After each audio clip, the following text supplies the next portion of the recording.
Is she in the house? Is she in the ambulance? Is she in the fucking hearse? Where the fuck is my kid? He says, I'm home. I've got Livye's keys. Where is she, you say? He replies, dead. You need to be honest. You need to be completely honest. You've got 2 kids to worry about. If you know more, if you were there, you need to tell us now because your life's about to change, I'm telling you. In the early hours of October 31st, 2020, Lily Hudson, a Hemp Hill resident, was driving to meet up with a friend when she noticed both a Honda Accord and a Ford F-150 pulled onto the side of the road. Worried that this might be the result of Halloween drinking gone wrong, Lily pulled over and inspected the Honda. However, to Lily's shock and horror, she didn't just find an unfortunate drunk driver. When she stuck her head inside the Honda Accord, she was met with the dead body of a young woman. Terrified, Lily made a call to 911, and in this never-before-seen footage, you'll see how this unimaginable case unfolded.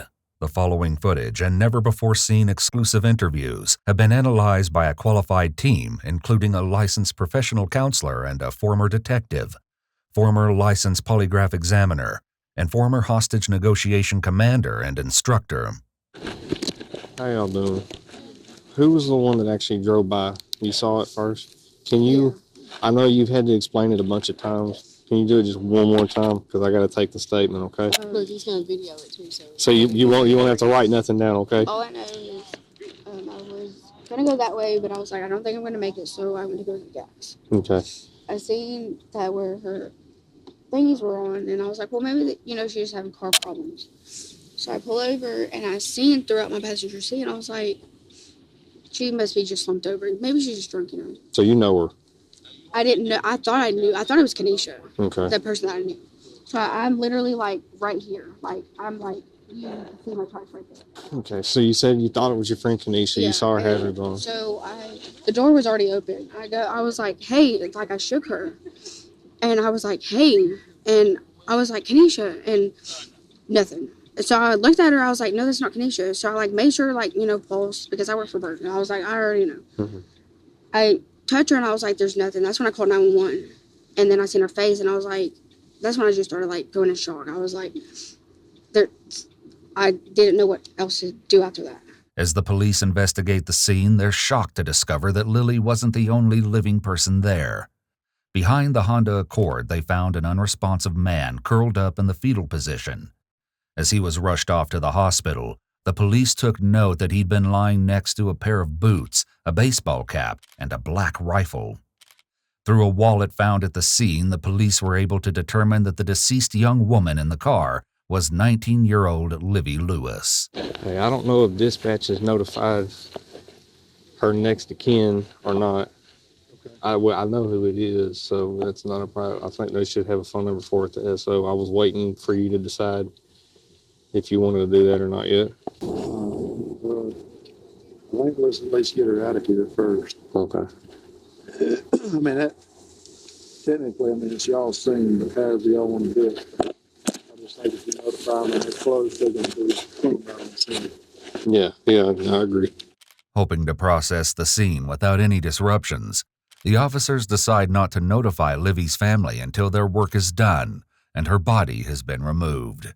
Unfortunately, with word of the crime spreading like wildfire, this plan quickly falls apart. Darcy Bass, Livye's mother, soon arrives at the crime scene. Where's my baby? Calm down. Where's my baby at? I don't have to talk to the kid. Listen, it's your kid. Where's my kid? I don't care. Where's my kid? Is she in the house? Is she in the ambulance? Is she in the hearse? Where's my kid? Oh my God! You're gonna ask me that stupid question right now? Where's my kid? Who's my kid? Where is my child? Livye Lewis. Where is she? Where is she at?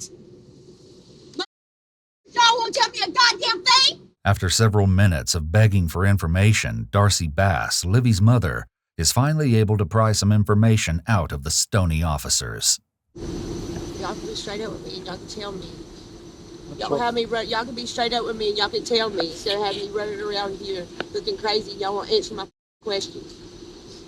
As of this point, we do not know Don't know what if she's alive or dead. You couldn't tell me that. She is not alive. Okay, well you could have told Mom.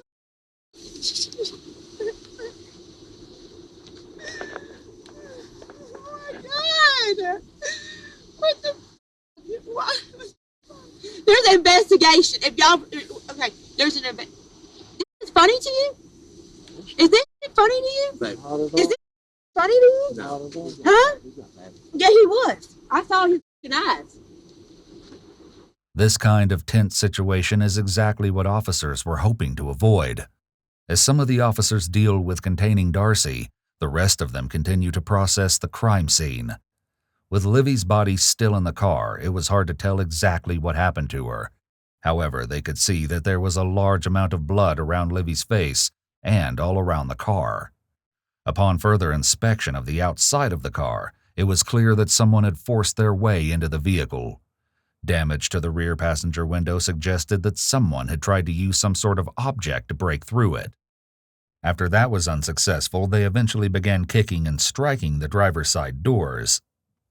Eventually, this individual must have been able to pry open Livvy's door, leaving her vulnerable to their attack. As the search of the car continues, police eventually find a crucial piece of evidence that points them towards Livvy's cause of death. What appeared to be a bullet hole was found in the dashboard of Livvy's car.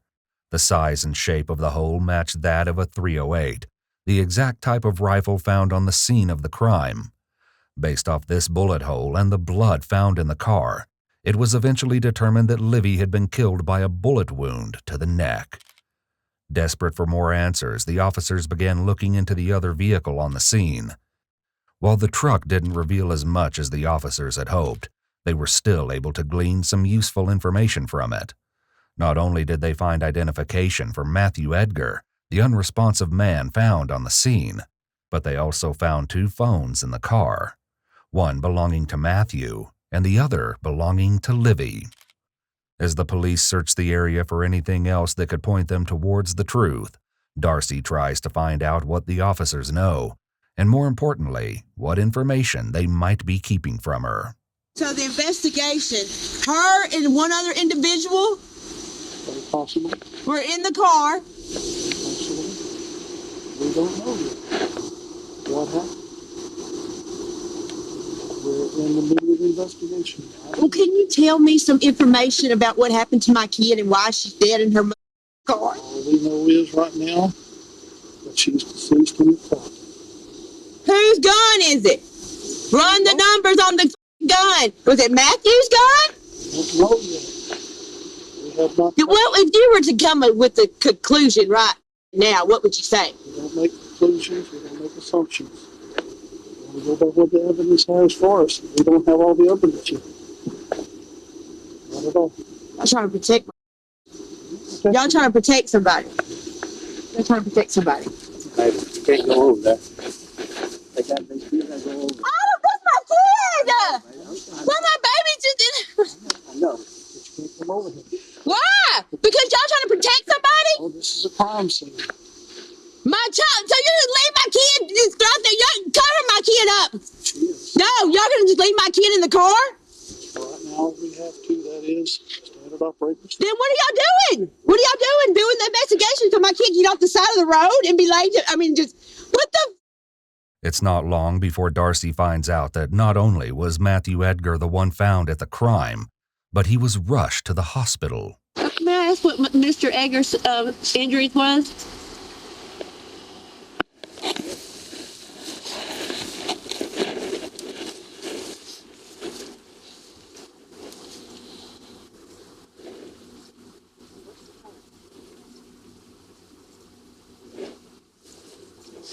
They teach y'all a lie like that? Everything okay, Buster? Who can tell me why he went to the hospital? Why did y'all take him to the hospital? Why did y'all take him to the hospital? He was leaving the hospital when I arrived. Okay, well, who was here before you? He was gone when I got here. Okay, well, who was here before you? Just the ambulance. What was his injuries? What was wrong with Mr. Edgar? That ambulance is already gone. These are just the ones that are here for now. How do you know if they was here or not? Because I was here when that ambulance, I passed the ambulance when I was turning onto this road, going back into Livye Hospital. We have a sister named Tanya. Okay, Tanya's up here at the top of the hill, and wants to know if you'll come up there with her. I think it's Tanya. No, I'm not going up there with them. Despite several attempts from the cops to remove her from the crime scene, Darcy is determined to stay right where she is. The longer Darcy stays on the scene, the more tense the situation gets, and it's only a matter of time before somebody snaps. Where's the investigator? I'm here. You're him? Damn, you're 3 hours. How long? When did this happen, Mr. Maddox? When did this happen? I've been at the hospital, young lady. Hey, I'll answer your question. This is my daughter. Right now. This is my daughter. This is my daughter. Right now, You can answer some of my I questions. know who it is, but anyway, if you would, if you're way back up yonder, the thing would be up there. No, I'm not going way up there. Yes, ma'am, you are. You're either gonna go peacefully or we're gonna put you in the car. All right. It's just up to you. I'm not leaving my kid. You're going to force me to go up there. Yes, ma'am, I am. Because we've got to process this thing, and I'm not gonna be sitting here talking to you while I'm doing it. I won't talk to you. All right? Get up, back up there. I've never been Come on, up there. fellas. I know. No, I know. I got her. I got her. Oh, damn Got it. Golly, I wouldn't even be in. Get on. Yo, this how you going to treat a mother that just lost her child? Darcy, You hey, treat a mother that just lost her hey, child like. I sympathize with you. Yeah, But I hey, can feel we've that. got a job to do. With this, the investigators' focus was back to the task at hand, finding out what happened to Livye. It was quickly becoming clear that the only person who could answer the investigators' many questions was Matthew himself, so an officer was sent to the hospital for an interview. Okay, Matthew, can you tell me a little bit about what happened while we're waiting on that camera to... I had no clue why I'm here. No clue. None. So what happened? Do you remember what happened earlier in the evening? Last thing I remember is I put my kids to bed and I was on my porch. Mm-hmm. That's the last thing I remember. Okay. Okay. Been drinking in this evening? How much?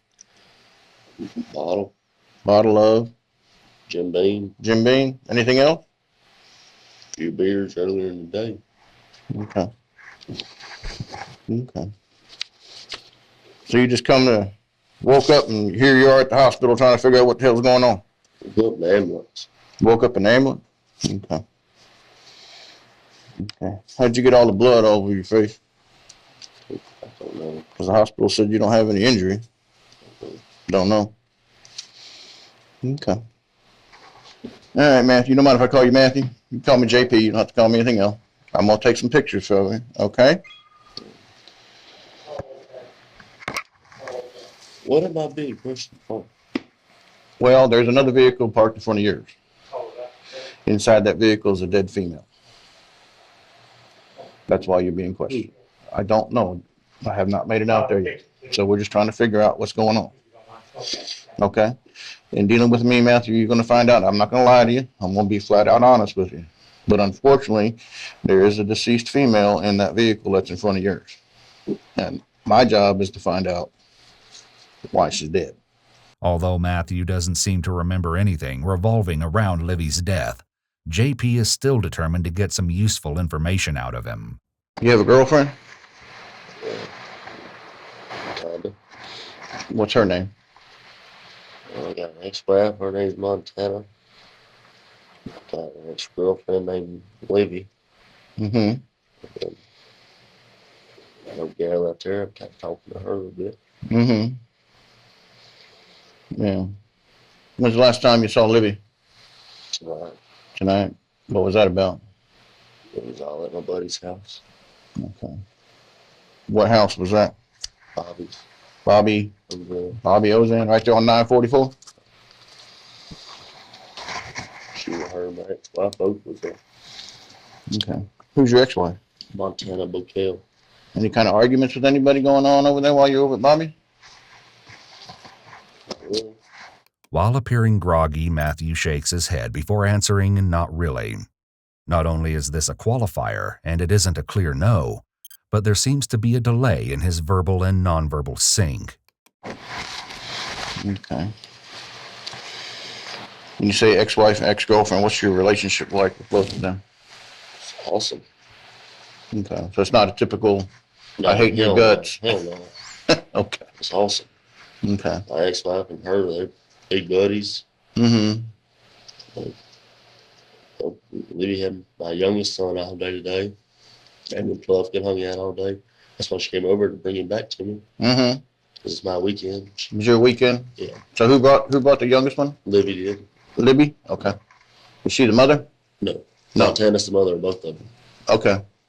Okay. But we all got a relationship and we all hang out and stuff like that. Right. It's better for the boys. No, I understand. I agree wholeheartedly.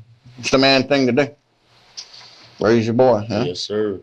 Yeah. Try my best. JP tries to find out more about the last moments Matthew remembers before waking up in the ambulance. Okay, so you're at Bobby Ozan's. What else can you tell me of what happened last night? Me and the boys went to the house. We got home. I put them to bed. I put Fletcher in his room. I put Cooper in my room. Turned on TV for him. Mm-hmm. I sat down on the porch. Mm-hmm. That's it. That's all you remember. That's all I remember. He seems to shake his head no when he says, "That's all I remember," which is a mismatch between his words and his movements. Okay. Everybody over there drinking? Yeah. Okay. What kind of car you have? I have a 2007 3/4-ton Dodge Cummins. And I got a 2018 Dodge Journey SUV. Okay. You know where those vehicles are at right now? My house. Your house? Although Matthew may not realize it, he's just given JP crucial information. Neither of the cars that Matthew listed as his matched the Ford F-150 found at the crime scene. Could there have been someone else there? Even with that possibility, there's no denying that Matthew looks suspicious. It's not looking good for you, Matthew.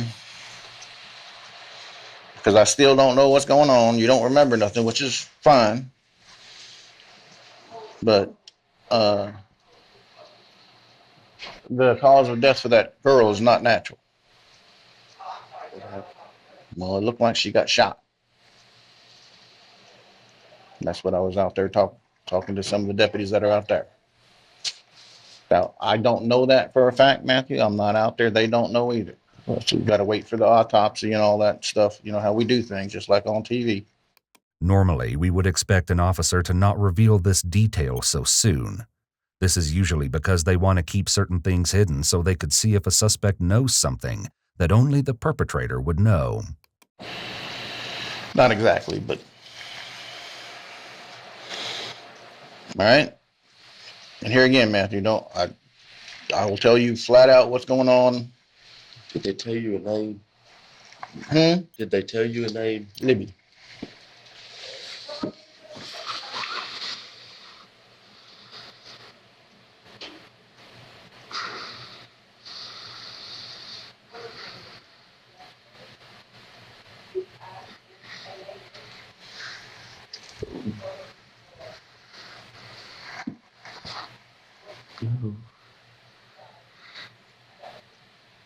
I'm sorry for your loss, Matthew.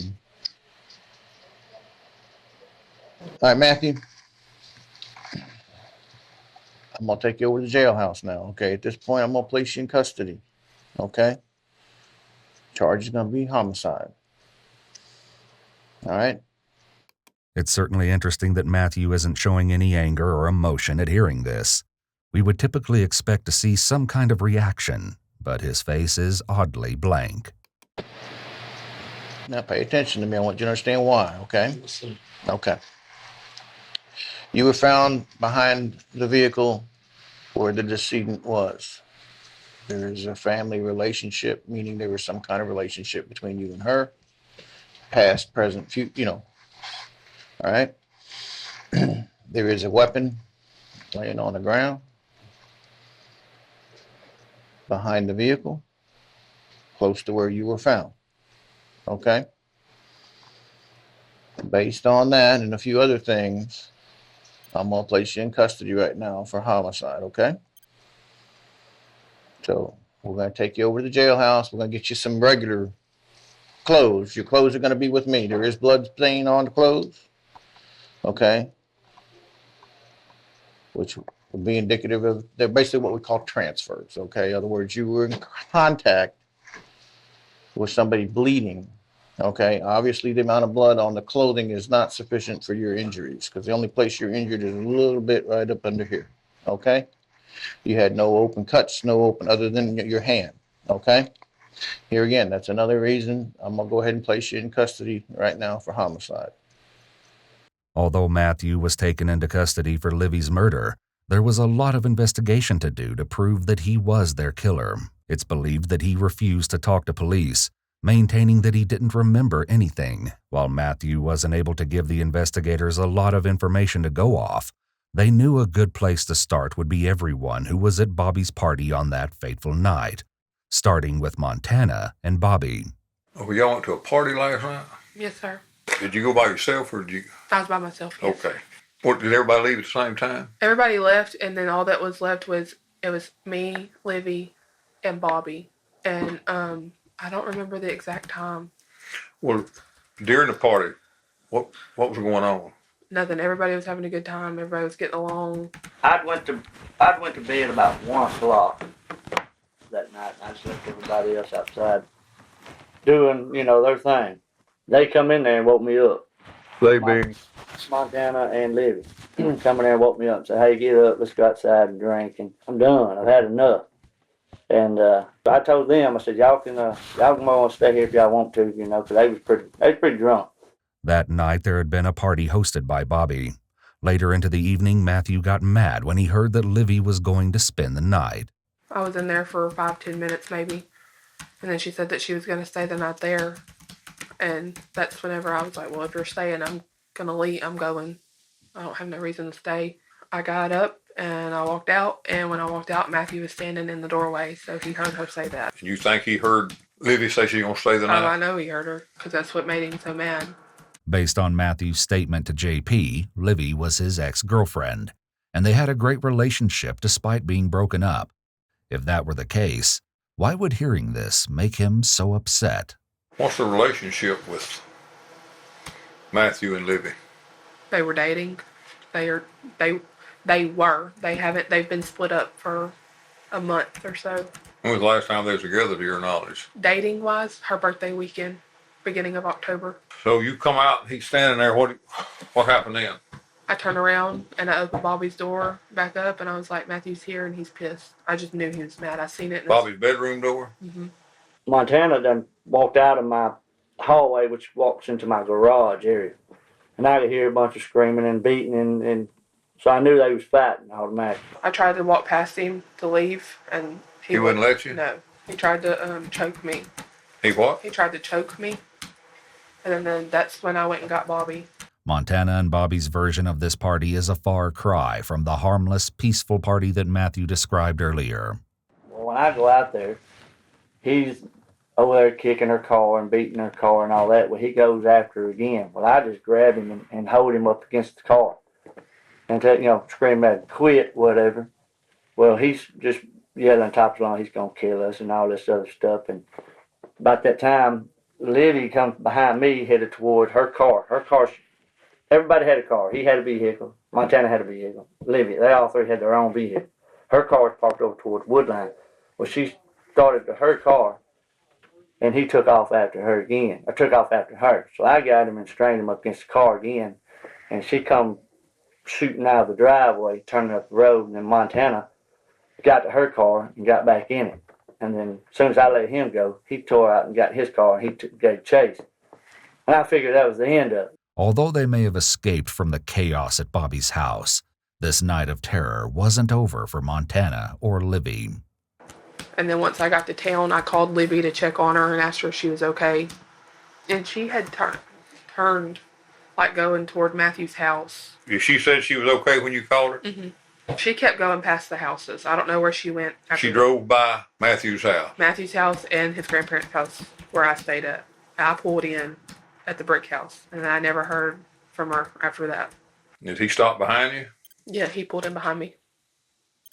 I went to get it, or He was kicking my door again. I went to get out, and he started choking me again. And I was honking the horn so somebody would come outside. What was he saying? Threatening to kill me. What? Threatening to kill me. What? You don't remember what he was saying specifically? I will kill you. I will kill you. Did he say why, or just that's all he was saying? Mm-hmm. Because I knew that Livy was going to stay the night at Bobby's, and that's why he was so mad at me. Did his mother or grandmother, anybody come outside? No, sir. I went inside, and I laid down. So you got out of the car and went in the house. Did he try to come in or anything? He just left. Okay. Did you tell Cindy what was going on? Yes, sir. What'd she say? She just told me to calm down because I was upset. And I just finally fell asleep. And then I woke up at 6-something this morning to them crying on the back porch because the first story that we got was that Matthew had gotten in a wreck. We didn't know anything. But the first thing, you just woke up the next morning, Cindy's on the back porch crying. Mm-hmm. Were y'all all intoxicated? Who? All who? You and Livy and Matthew. Yes, sir. What were you drinking? They were drinking whiskey, and I was drinking vodka. When did y'all find out, and how did you find out that Livy was dead? I didn't find out until after it was 8:30, 9 o'clock. With Montana's story out in the open, it's time to dig a little further into the details. What do you think happened? I have no idea. Because I would have never thought Matthew would do something like this. Has Matthew ever been assaultive towards you before this? Not. The whole time we were together, he never put his hands on me. Ever. Never once laid a finger on me.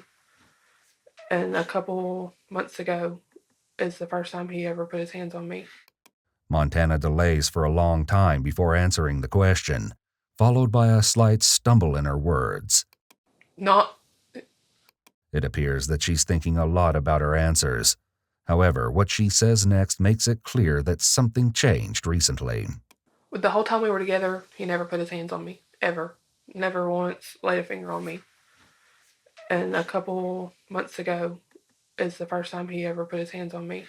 So at some point this morning, Cindy went down and got the boy, but you don't know how, if he called her or she just decided to go. Mama went and got him, I think. Who did? Mama. What's Mama's name?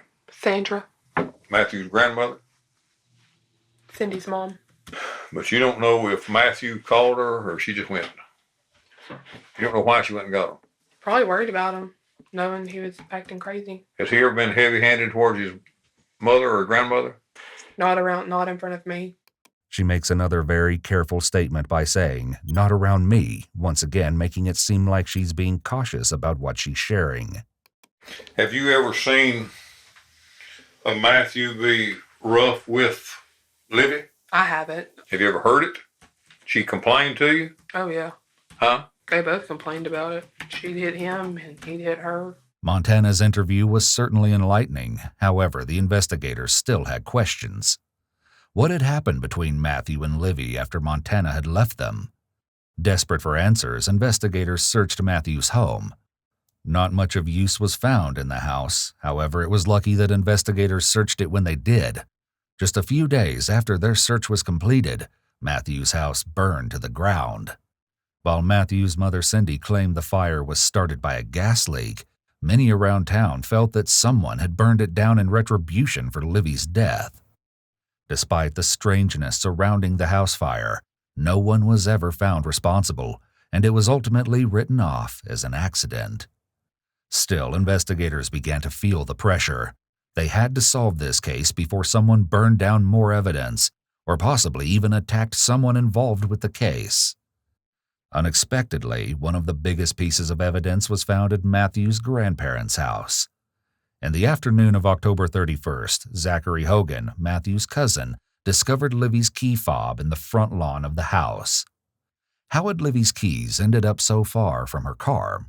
This wasn't the only shocking discovery Zach made that day. While out on the lawn, he realized that his prized vehicle had been stolen, his Ford F-150. So at any point in time, did you give Matthew permission to operate your vehicle? No. Has he ever operated your vehicle before? Yes. All right, and you notice the door code, and the keys are generally left in the ignition because you have a door code. Yes. And I told him the door code That day. about noon. So what was your reaction when you found out your truck was not there? I was mad. Did you have a assumption of who took it? Yeah. And who was that? Matthew. Did you know where your truck was when you saw it missing? No. It's clear that at some point in the night, Matthew drove back to the brick house to swap cars, although his motivation behind this strange decision isn't clear. Is it possible that when Matthew swapped cars, he may have been seen by someone at the house, someone who might have been willing to help him? The police were already over at Matthew's, and you were walking out just to see what's going on. Yeah. And you found these keys. Yeah. Tell me about these keys you found. They were just laying in the rocks right beside the driveway. The little white rock, blue rock, what? It's like Gravel, blue rock, kind of like blue rock. Yeah. Next to the driveway on the right side of the If you're driveway. pulling in from the highway, Yeah, it's on the right. it's on the right. So I'm halfway down the driveway. And they were just laying there. Yeah. And that's not where they normally stay. No. Where do they normally stay? I mean, I imagine with her in her car. Sounds like a stupid question, but I gotta ask. Yeah. I don't know. Yeah, I understand. All right, so you pick up these keys. You realize that they're not yours. Yeah, I thought they were I was making sure they weren't Montana's because I was going to tell Montana, here's your keys. Mm-hmm. And I realized it wasn't hers, so I was like, I just set them down on the, under the carport on the little brick. I don't even know what you call it. The little brick ledge. Yeah. Montana also had some intriguing information for the police about Livye's keys. But the key fob for Livye's car was found In the driveway. in the driveway. Who found it? Matthew's mom. Matthew's mom. And what did she say? She took it into the house and put it up, and whenever the Texas Rangers come, she did not want to give it to them, and that's when Matthew's uncle walked in there and told her that she had to give it to them, that they were going to cooperate through the whole investigation, and then she gave it to him. Where was the key fob? Were you there when she found it, or? I was in the house with Matthew's cousin Macy, talking to her, and they come inside talking about that they had found it. And I want to say she put, when you walk in the brick house, there's a big china cabinet, and it has dishes and everything in it. And I want to say she put it in one of those little bowls that has extra keys and everything else in it.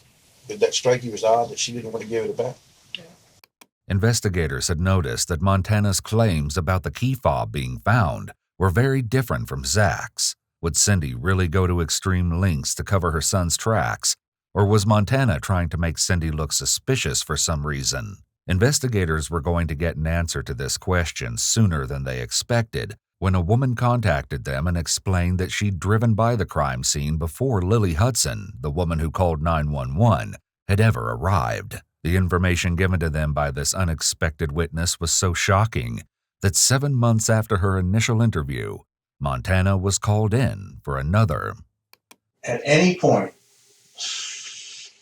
after the party bumping into things, were you ever on the scene when the lady was killed? No. No. Montana makes a strange headshake here that looks more like a yes than a no. She's completely closed off her nonverbal, and it's as close to the wall as she can get. It appears that she's even more detached from this interview than the last one. It's also noteworthy that in short time between her interviews, Montana has dyed her hair darker. This will come up later on. I did not even know Livye was killed until 8:30 or 9 o'clock the next morning. She doesn't provide any more information about being at the scene of the crime or not. Rather, she shifts to when she found out Livye had been killed, which is a very clear deflection. Now, you said you called at some point, Livye, when she was in Hemphill? Yes, when we were driving through town, I called her. Did she answer? Yes. I said, hey, are you okay? She said, yes, I'm fine. Are you okay? I said, yes. She said, please go home. I said, I can't because he's reading to me right now. I want to go somewhere where there's people. And I hung up. She had lost signal. Mm-hmm. And then that's the last time I heard from her. Okay. In the span of a few seconds, Montana has made some odd remarks. She said that Matthew rear-ended her, but didn't clarify if he hit her. I said, I can't because he's rear-ending me right now. There's a chance she meant to say tailgating, and her anxiety is affecting her ability to think of the right words. Similarly, she says that she hung up or lost signal. And I hung up, or she had lost signal. Which are two very different endings to the call, and it's strange to get them mixed up. And you supply these text messages to the text ring? Yes. Now, most of those text messages were what they call iMessages. Yes. Because you had internet service. Right. The last message you sent them is, WTF are you doing? Yes. What was that about? I don't know. But you never left the house? No. Never went outside? No. Because that's a text message. That indicates that you were outside of Wi-Fi when you sent that text message. So that implies it's a whole. All your other messages were iMessages, so you had internet service, you had Wi-Fi, whatever. When you sent that message, it's a text message, so that means you were outside of Wi-Fi coverage. Right. But I never left the house and I never went outside. Though it's hard to see because of the table, it seems like Montana is displaying some anchor point shifting and leg fidgeting. Either way, it's clear she's experiencing increased discomfort about that text. She's pushed herself up against the wall, trying to put as much distance as she can between her and the detectives. Despite Montana's insistence that she never left Cindy and Sandra's house, it's clear that the investigators have information that makes them suspect otherwise. And one of those text messages Edgar told you, you asked, where's Livye? What was his response?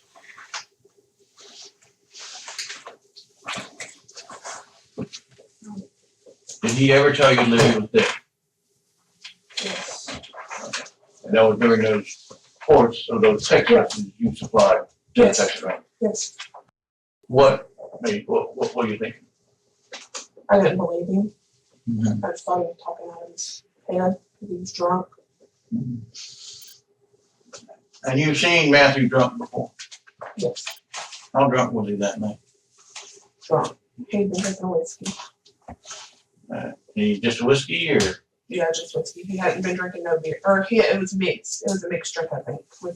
Montana's body language isn't aligned with what she's saying, and she corrects herself after she's shaking her head no. She's clearly really nervous, which could be because she's just lost her best friend and the father of her child appears to be involved in some way. This would shake anyone. But he never touched any beer? Not that I know of. Have you ever known him to have whiskey before? Yes. And how did he react to it? He just can't handle it. Like, What do you mean he can't handle it? I always thought it made him like mad. Like he got mad easier. Got drunk faster. So you've been with him when he drank whiskey prior to this, and he's gotten drunk. What does he do when he wakes up?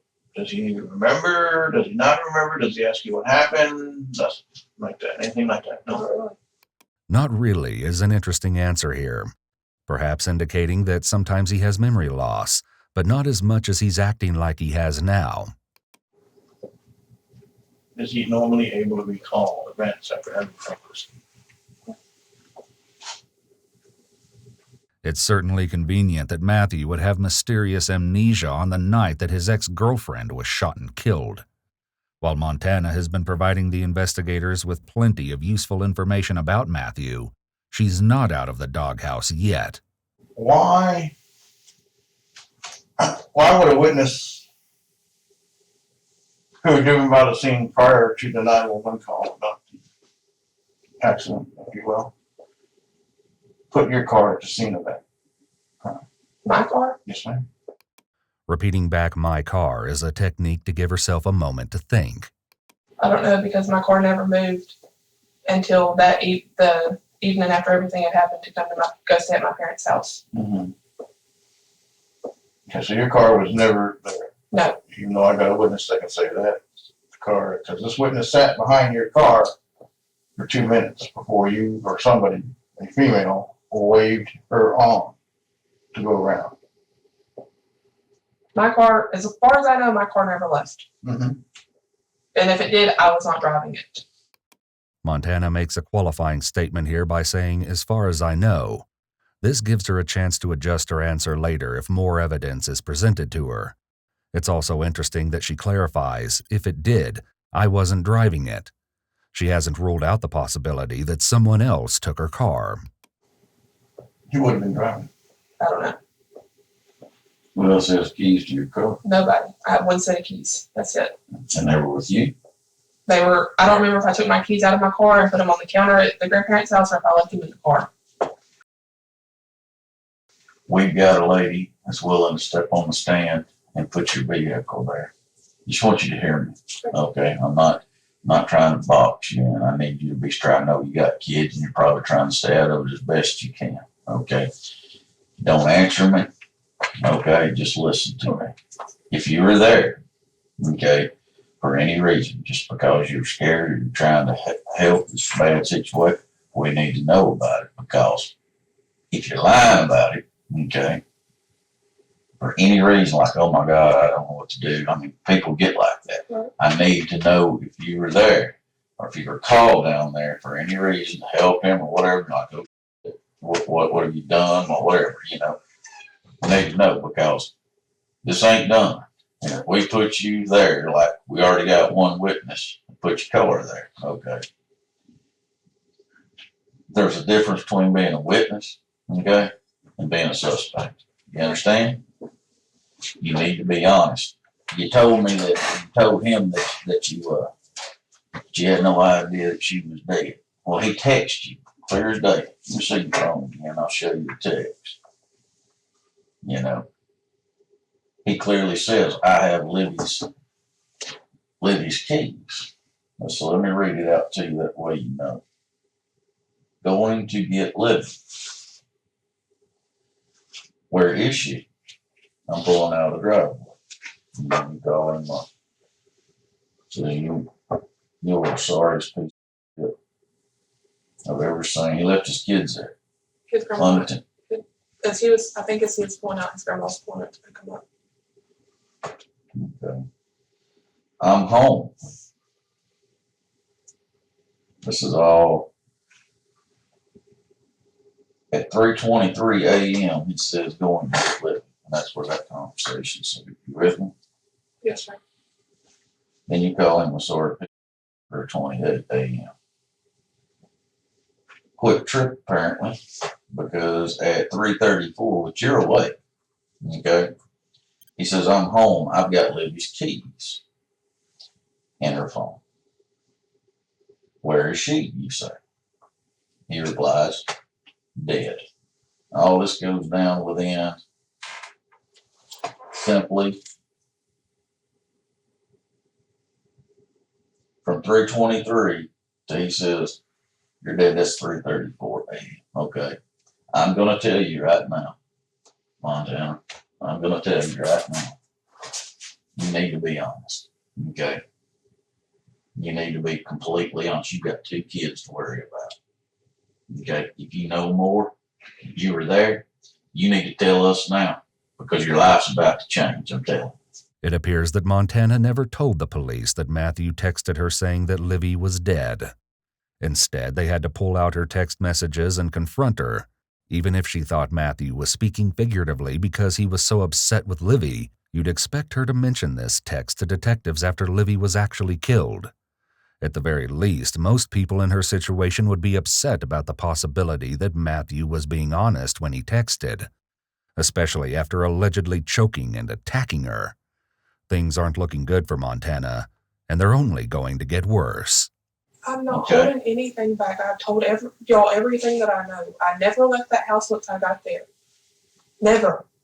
Not till the next day whenever my mom come and picked me up and we went to my apartment to get diapers and I come back. You mean to tell me less than an eighth of a mile while you're awake? And how many minutes is that? A 10-minute span? 11? 11 minutes, and you're still talking to him. You never heard 2 rifle shots going on? I did not. No, I did not hear nothing. I never heard nothing. I never went down there. Nothing. I never Did anybody in that house go down there and use your car? Not that I know. I need you to think. Put that thinking cap on, girl. I'm telling you, because your car has been put at the scene. Though she repeats I never left the house several times, she doesn't seem to be getting angry about being accused. We would normally expect an innocent person to be showing some kind of irritation by now, because they know the detectives are wrong. We have a problem. This is a car that has one set of keys to it that you're in possession with. You with me? I'm using your words, not mine. I'm with you, but I never got in. Once I got there, I never got in my car. Would his mother have went down? She could have. If she did, I was asleep. Or his grandma. You wasn't asleep. The witness who saw Montana's car also claimed to have seen a woman at the scene of the crime, though she wasn't able to get a good look at her face and couldn't positively identify her. Still, this leaves an intriguing question. If Montana is being honest and the witness is correct, could another woman have driven her car to the scene? Okay, you're texting this gentleman. Why he's in the middle of a homicide? Okay, For but I God's was awake. sakes. His mom never left. No, we send it. Correct. I know there's something you're holding back. There's nothing. Ma'am, I'm just telling you, like I said. There's nothing I'm holding back. Montana has been repeating "not that I know of" and has her palms up in a non-confident position while making her statement. She's also engaging in a lot of self-soothing. This is completely understandable given the accusations, but again, innocent people are going to start being really irritated that they're being accused. And so far, she hasn't been showing much anger or frustration. Nothing. I'm telling y'all everything I know. Everything. I understand I have 2 kids. This is why I've agreed to do everything that y'all have asked me to do. That's true. Everything. I'm not holding nothing back. Livy was my friend. She was my kid's stepmom. Despite Montana's emotional pleading, the investigators still think there's something she's holding back. Determined to get the answers they're looking for, they hook her up to a polygraph machine. It's important to note that polygraph machines are not admissible in court and have been known to be inaccurate. Well, have you ever had a polygraph before? No. Okay. A little nervous coming in, worried about it? Yeah. Are you? Most people are, and I'll tell you my experience with that is the nervousness comes from one of 2 or 3 different areas. One, just unknown, never having done it before, just a little nerve-wracking. Part of settling Montana down for the test also included her once again going through the events of the evening that Livy died. This time, her story includes an interesting detail. She explains that she went to the brick house where Matthew's mom lives, after Matthew had allegedly attacked her at Bobby's house and followed her with his truck. And as I go to get out, he's at my driver's side door and starts choking me again. I start honking the horn, hoping somebody would hear me and come out there and get him off of me and get him to calm down or something like that. Well, when I start honking my horn, he leaves and he goes back to his house. And then I go in through the back door of the brick, that we call it the brick house. Go in through the back door of the brick house, and his mom is sitting in there watching TV. I guess she never heard me. And I just start crying, and I hit my knees telling her what was going on because I was so upset, plus being drunk. It was just a mix of emotions running through me. And she gives me a nerve pill to calm me down. And I lay down on the couch, and I was going through my phone, and I seen where Matthew had commented on something on Facebook that I posted earlier that day. We had our work Halloween party at work that day, and all of the employees were the emojis or whatever, and I was the cowboy emoji or whatever, and I had a cowboy hat on in a picture, and it was a straw hat, and he commented on it and said, "It's felt season," talking about a felt cowboy hat. I never commented back or anything. I texted him, and I said, "How are you going to threaten to kill me and then comment something on Facebook?" Because the whole time he was choking me, he was threatening to kill me and all that. Mm-hmm. And that's when he starts texting me. We were exchanging messages back and forth, and he told me to come get the kid because he had the kids at the time. He told me to come get them because he was about to leave to go pick Livy up. Well, his grandma nor his mom will let me leave, so the grandma goes down there and gets the boys, and she brings the boys back up there to the house with us, and we exchanged a few more messages, and I went to sleep, woke up. What was the content of those messages? Oh, just about how he wanted to kill me, Bobby and Livy, and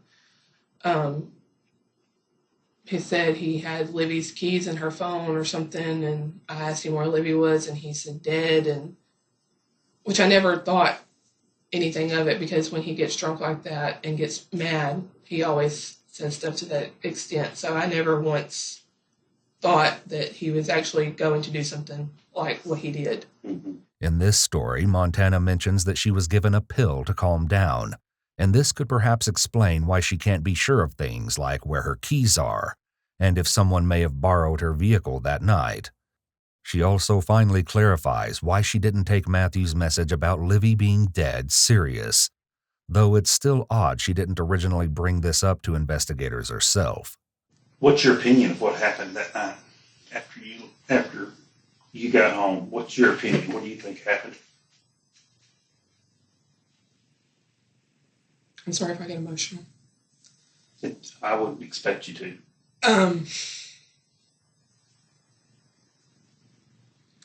It's not fair.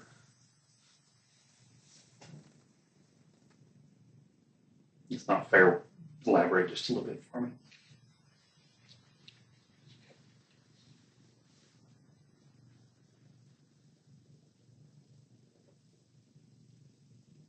Livye didn't deserve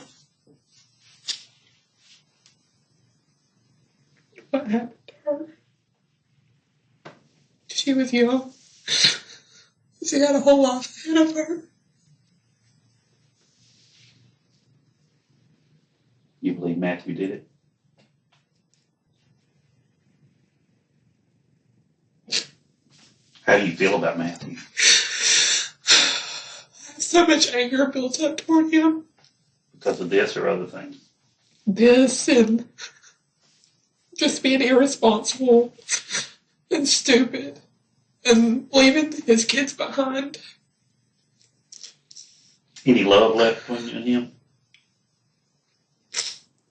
I'll always have a special place for him because he's the father to my kids, but no. Nothing.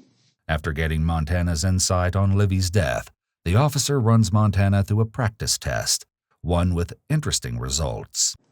Oh, and just to let you know, your body did respond the way that it should when you tell the truth and you tell a lie.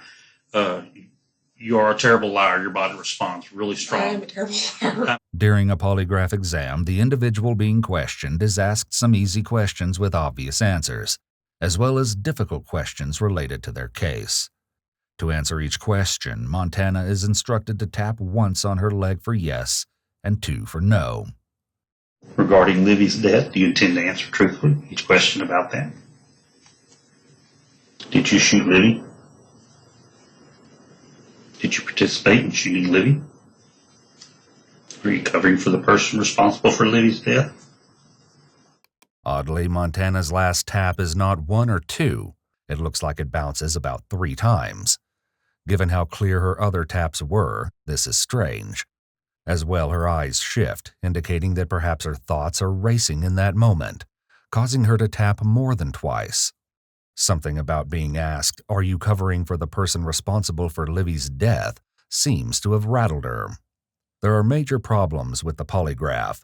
For one, the pneumograph sensor is to monitor the breathing and should be attached around her ribs.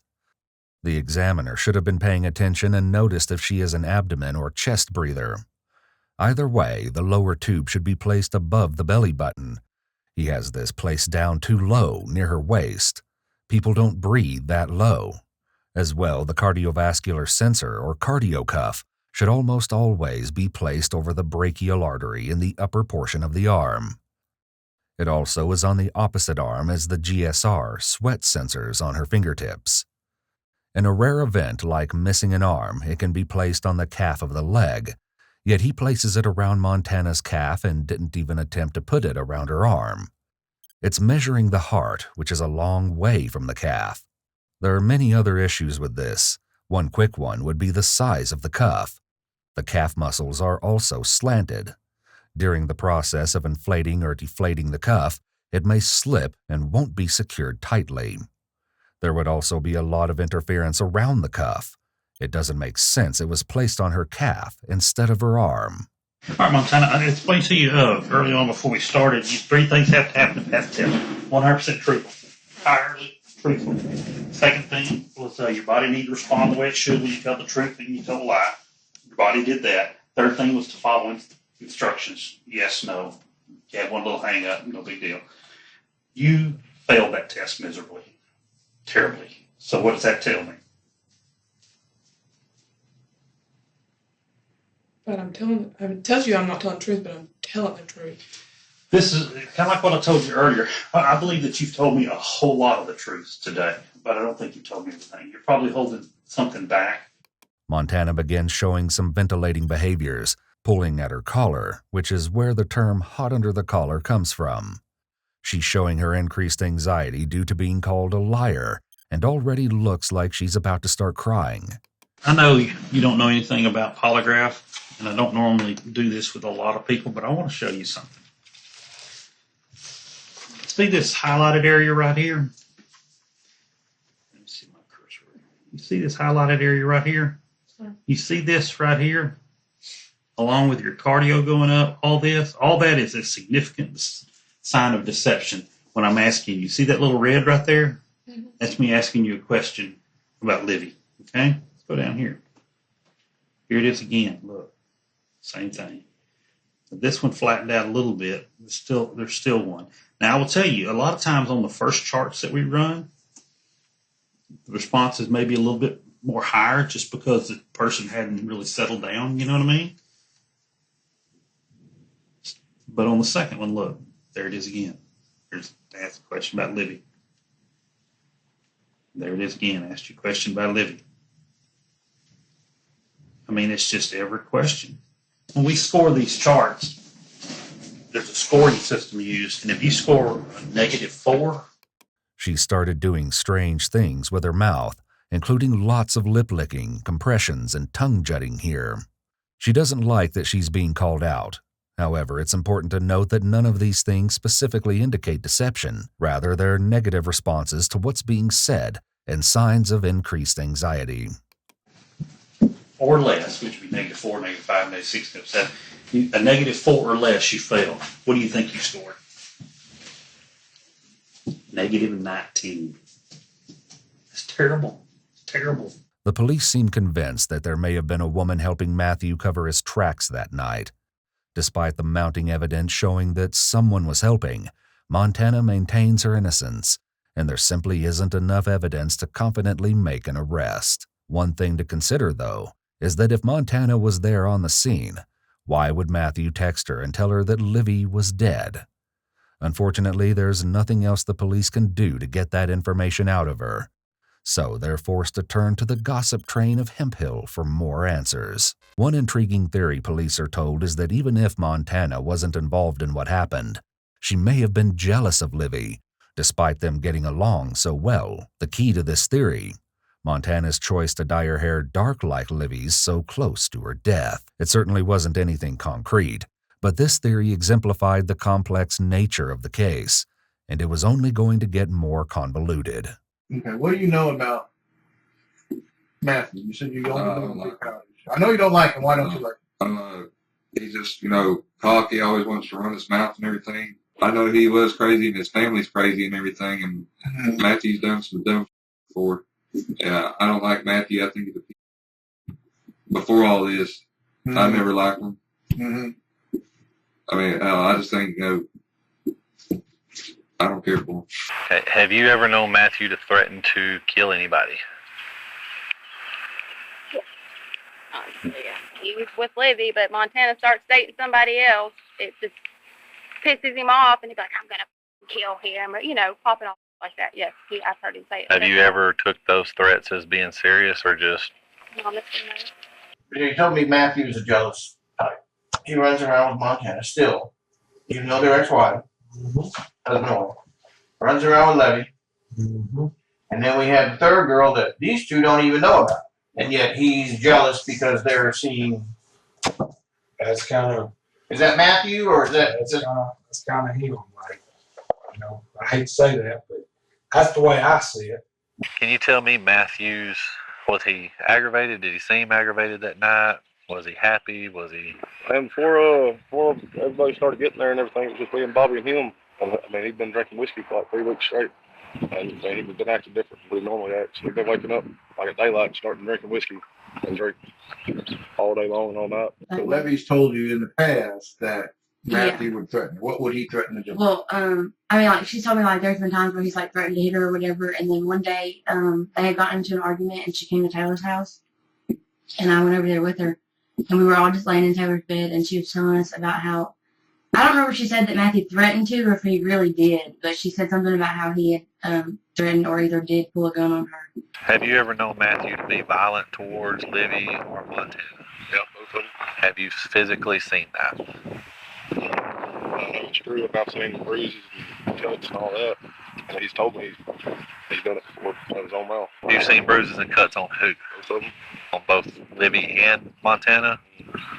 In an exclusive interview with Ewu, Colby Pearson, a former friend of Matthew and Livy, gives more insight into the tumultuous relationship hinted at by the residents of Hemp Hill. When they first got together, it was a toxic relationship to start. Me, Kaylee, Matthew, and Livy used to hang out together, drinking in my garage, having fires. Me and Matthew hunted, fished, stuff like that together. I didn't have any real feelings about it until he started getting physical with her, and then I did have some feelings about that. Livy would tell Kaylee, and Kaylee naturally would tell me, my buddy that I've known for forever, and he's not doing the right thing, but they're just gonna get back together next week, and then I'm gonna look like a bad guy, and I really wish I'd navigated it in a different way. It was a rocky road. I've came to terms with it. I don't think that I would have ever changed anything, no matter if I would have got physical with him and shown him how it felt, or that's what I really wanted to do. I mean, hindsight, I wish I would have, but it wouldn't have changed anything. I think it just created more drama, and I think we still would have been dealing with the same outcome. While many people in Hemp Hill had heard rumors of Matthew's alleged abuse, Colby says he had a first-hand experience. Me and Kaylee were in bed one night. Livy called Kaylee and said that she was walking down 944. Matthew had beat her up and kicked her out of the truck. Me and Kaylee get up and we head out to 944, which is just right up the road. Taylor, neighbors, Livy's best friend, had beat us there and picked her up. Livy and Matthew were living at Taylor's house at this time. So we get the call from Taylor that she's picked her up and they're back at Taylor's house. Matthew is supposed to be coming to get all his things from Taylor's house because, they're breaking up again. So me and Kaylee decided to stay, just in case things got physical again. I never personally, with my own two eyes, seen it. But that night he had drug her out of the truck by her hair, and she had hair missing where he had pulled it and drug her out of the truck. He showed up, got all his stuff, and I sat in the car in the driveway until he got there. And I didn't want it to be known that I was there. I was just hanging out just in case anything got crazy. He started getting pretty loud and acted like he was going to get violent again. And when he did, we had really dark tinted windows on Kaylee's car. That's what we were in. He was right outside my door in his truck. And he started getting loud because Taylor was being loud with him. So when that happened, I stepped out. And when I stepped out, it was all this, she hit me first, yada, yada, yada, whatever, and kind of got him calmed down a little bit and was like, man, just, let's just get your stuff packed, get out of here. You should probably go. Nothing happened that night. I remember that story really good. Matthew's alleged treatment of Livy is nothing short of horrific. In another exclusive interview, Ty Pearson, Colby's brother, talks about Matthew's alleged conduct towards other women. There was his ex-wife. She had told a few people about the abuse, the situation that she was in, and she actually left and got away from it. But that's probably the point where people started seeing his aggression towards women was with her. The people of Hemp Hill were clearly eager to tell the police what they knew and had heard through the grapevine. Through this information, the police were able to put together most of the events leading up to Livy's death. Following his breakup with Livy in early October, Matthew had been on a downward spiral. Weeks of constant drinking had turned him into a shell of the person he was, and it was only a matter of time until he snapped. Driven by jealousy, Matthew attacked Montana at Bobby's house and eventually chased her to his grandparents' house and damaged her car. Eventually, he must have gotten back in his car and searched for Livy. Although they had little information about what might have transpired between the two that night, investigators were able to determine that Matthew ran Livy off the side of the road before kicking and hitting her car. Eventually, he grabbed his rifle and shot her. It's believed that he took her keys and stole his cousin's car sometime after Livy had died. What still isn't clear, though, is exactly why he then decided to curl up into the fetal position near Livy's car and wait for someone to discover him. Even though the police now had a better idea of what really happened October 30th, there was still plenty of drama for them to deal with, because this case was far from over. Ranging from conspiracy theories involving the cartel to a prisoner on the run, and more than one arrest. When prosecutors failed to indict Matthew within 90 days of his arrest, he was out of jail on a lowered bail of only $50,000. Having Matthew back on the streets was a recipe for disaster, and tensions were high all throughout town. While Matthew's mother, Cindy, may have been spamming local Facebook groups with messages about her son's innocence, most people in town fully believed he was guilty, including Darcy Bass, Livy's mother. Things turned ugly when Darcy and Matthew ran into each other at a gas station, and there was a heated exchange. Luckily, the two were separated before either of them could do any damage to each other, but it was clear to everyone that the town was reaching a breaking point. However, before things could boil over, more charges are soon brought against Matthew by Montana, leading to his second, but not final, arrest.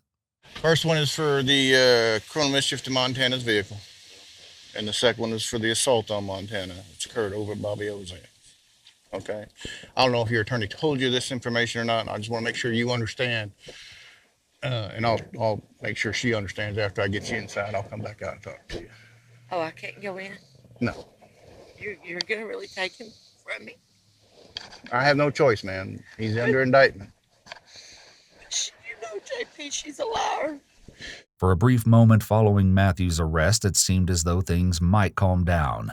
But later that very same afternoon, Darcy dropped by with issues about this case, this time surrounding Cindy. You want me to show you something about Cindy? And that's going to be my next thing? And she might be thinking she's out there helping. What she ended up doing is she's going to end up hurting. So this is all I said to her. I said, look, it's starting to bother me that you keep repeating it. Like she screams at me all these words. But she's being nice, okay? Mm-hmm. My son, I know my son is innocent. We want the truth as much as anyone does, okay? So I said, can you please stop? How do you know that, Cindy, if he doesn't remember? He said he was going to kill her and she's killed. Please tell me how you know he is innocent. But look at this before. This is how much look at this, okay? It's very constant. No, look at these. No, just watch. Look at this.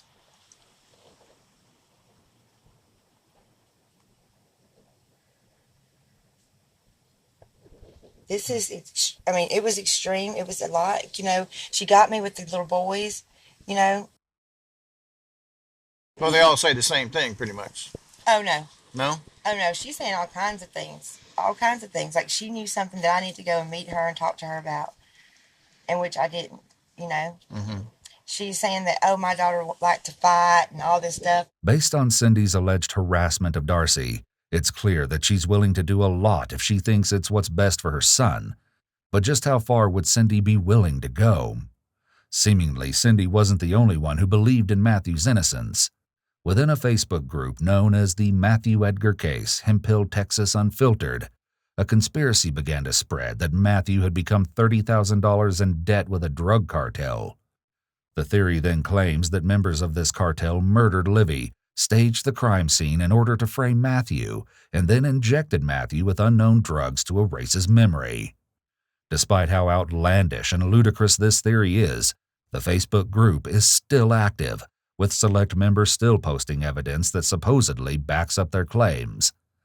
This evidence usually consists of text messages about local drug dealers or posts tearing apart the information provided by the police. On January 25, 2022, Matthew Edgar's long-awaited trial finally began. Still claiming that he had no memories of the night in question, Matthew entered a not guilty plea. The first 2 days of the trial proceeded normally. However, one glaring issue halted the trial on the third and final day. Matthew Edgar was nowhere to be found. It appeared that while out on bond, Matthew made a run for it, hoping to escape his inevitable conviction. Come to the trial, day one, everything was, they didn't really lean either way. And day two, it started leaning more towards he was going to prison. And I believe that's when he was like, he's got to go. He got to get out of there. It was all surrounded by his grandparents' house. And we got there and we all went looking for him. Everybody. From that day, from what I understood, from what I talked to everybody that was there, they turned dogs loose on his trail, and they made a circle through the woods, came out to the highway, and lost his scent. So somebody picked him up at the highway. Matthew's disappearance came as a surprise to many, as there had been no signs that he was planning something so daring. Rumors soon began to surface about the morning of his disappearance.